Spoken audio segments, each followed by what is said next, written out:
It's a dream performance, I imagine, opening the card with a finish like that, home state and everything. How did it all feel out there? I can't describe how it feels. You know, I'm in my home state of Louisiana. When I walked out, I can just feel the energy, I could feel the support and feel the love. And that really drove me. It's easy for a high-pressure situation like this to fight under Dustin Poirier, to start off the card. You know, it's easy for it to get to you, but I didn't let it. I let it drive me, and I really, you know, it led to the finish, all the support and all the love, and yeah, it feels great. And I assume you hope that's setting the tone for what happens in the main event, too. Yes, definitely. This is my second fight in a row setting the tone for the card with 2 back-to-back knockouts, so it feels good to go in there and execute and start off the card for Dustin, because I think he's going to finish it in very similar fashion. And did the fight go kind of as you expected? Were you expecting to be able to get her out of there at that point, or what was the reality as compared to the game plan? I knew that I had finishing shots, but I was making sure I wasn't rushing the knees, because that's how you get taken down. If you search for something, especially with wrestlers throwing knees, you want to keep your distance. So it's a risky move, but we set it up and we timed it perfectly all camp, and I knew I could find it if I was patient. And I was patient. We found it in the 3rd round. And where do you feel you just are in your career development right now? Like, so impressive tonight. Still only 7 pro fights under your belt in MMA. So, like, are you evolving the way you want to? Do you still feel like you have a very long way to go? I think my career is going just how it's supposed to be, just how it was destined to be. You know, I came off of 2 losses after having all wins and mostly knockouts, so I felt unstoppable as an amateur and as an early pro. Then I got stopped and I realized that, you know, the holes that I had to fix, and I'm still working on fixing them, but I think it's coming along nicely, so I'm going to continue to fix all the holes that I have, find holes, fix them, and hopefully be in the rankings one day, but I'm not rushing it. I'm taking my time. I know I have a long career, so I'm going to do whatever it takes to get to where I want to be. And as you look forward into the rest of the year, early next year, is there anyone specifically you want to fight, a month you want to fight again, anything like that? I'd like to fight again this year, but no one specific, just, you know, whoever the UFC has for me, and whatever opportunity to come next, I'm going to be ready for. Congrats on the win. She came out pretty aggressive in that 1st round. She did counterpunch pretty well, caught you a couple times when you stayed in the pocket, and then your corner said after the 1st round, like, stay out of the pocket. Was that a conscious decision you made, and kind of capitalize on that advice after the 1st round? Yes, it's kind of funny. My coaches, you know, they tell me to stay out of the pocket every single day, so I don't know why I just went inside the pocket. You know, I'm a dog. I'm from Lafayette. We like to fight, but I got to trust my coaches, you know, sometimes. And yeah, I definitely made that adjustment, and I was like, oh, well, this works. My coaches know what they're talking about. So yeah, I'm glad I caught on to and listened to my coaches and executed that. Her plan was obviously to try to get the fight to the ground, and you defended 7 takedowns until that 3rd round. How big of a part of your game plan was heading into this fight was takedown defense? It was huge, but I also knew that if I kept my distance, that's part of takedown defense. And I know I didn't keep my distance the 1st round and some of the 2nd, but once I adjusted, and keeping my distance really helped the takedown defense. And it also tires her out, which played into, you know, my hand, because I made sure to come in here not getting tired. I felt like I could have went 3 more rounds, and I felt like she was starting to die, so it played into, you know, what I was trying to do. Last one for me, Theo Vaughn, a big star, obviously. He's always known for being here early for the prelims. He was octagon side, cheering you on pretty vocally. Were you able to hear him during the fight, and how cool of a moment was that for you? No, I didn't get to hear him. I had so many, you know, things. I was trying to stay locked in, but that's awesome, you know, to have his support. I know he's here to support Dustin, but, you know, I know that he comes to all the fights because he respects what we do and the work we put in, and, you know, that means a lot.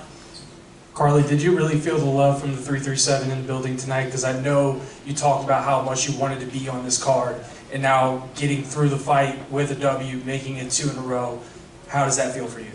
It feels amazing. I felt the love all camp. I felt the love all week. Social media, walking around town, you know, people are telling me that they're excited for me, all kind of different things. And when I walked out, I felt so good. I felt so ready. I felt like, you know, the whole state of Louisiana, and even the people that aren't from Louisiana in the crowd, they were there for me, you know. I heard them booing my opponent, which, you know, none of us deserve to get booed, and it didn't feel good, but it felt good whenever they were screaming USA, when they were screaming my name. It felt awesome. And I know this is like once-in-a-lifetime opportunity sometimes to fight in your home state, so I'm cherishing every moment. I cherished every moment of it, and I'm glad I executed the game plan in the way that we did.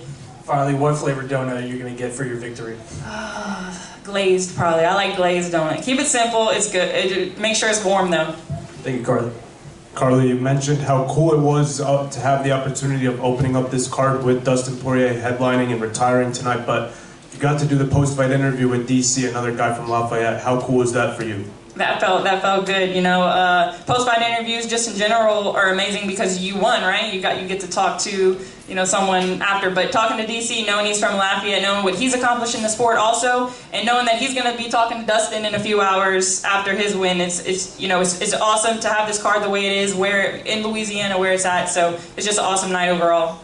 And during that interview, you mentioned how much work you had done putting in with the knee. You drilled that quite a bit throughout the camp. Was there anything specific about the matchup that gave you so much faith, if you will, about that knee in this fight?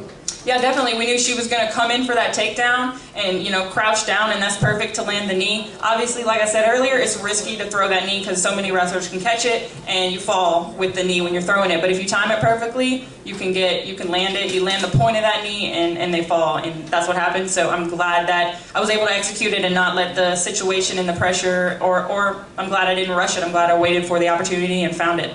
And last question is, were you at all impressed by her durability, and how important was it to stay so patient to find that shot? Yeah, she definitely took a lot of shots. I was swinging hard. I knew that for me to fight like a fighter from Lafayette, Louisiana, I have to go in there and hit hard because that's what we do. So I was definitely trying to put some pepper on my shots, but she also had some pepper on her shots too. I had to respect her power and also her takedown. So she was a highly skilled opponent, so I couldn't go in there thinking I was just gonna walk all over her. I had to definitely respect her. But yeah, she's definitely very durable. So it was cool to share the octagon with her. Carli, over here. I saw you did some training with Rose Namajunas, the legend. What was that like, and what memories did you make with her? That was great. I learned so much. She's been in the game for so long, and she's done so many amazing things. So to be able to train with her, to hang out with her, to just talk with her, it made leaps and bounds in my games, just seeing how she holds herself. And I hope that one day I can just be half the fighter that she is. And the person she is, right? Everybody knows, if you know Rose, or if you know anything about Rose, you can't hate Rose. There's no reason to, she doesn't give anybody any reason. She's awesome. So that was a huge opportunity for me, and I'm going to continue to train with her, hopefully, and learn from her, and it's going to, keep growing my career. And yeah, I'm grateful for that opportunity. Congrats on the win at home. Thank you.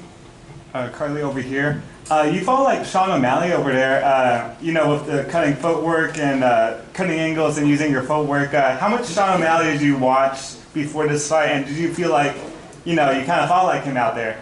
No, I didn't really watch much film on him. He definitely inspires me, and his footwork and the way that he fights, I definitely want to be more like him. But I like to take little things from all the fighters I watch and make my own style. So I'm still in the process of making my own style, but I definitely want to be crispy. That's half my nickname. I love donuts, but it's really, I just want my fighting style to be crispy and smooth and fast and sharp, and I'm going to continue to keep growing my fighting style and I want people to look at me one day and be like, I want to fight like her. Right now it's like, who are you fighting like? But one day people are going to want to try to fight like me, and that's my goal. Congrats on the win, Carli. Thank you. What's happening, Carli? Congratulations on the fight. 337, are we getting our respect or what?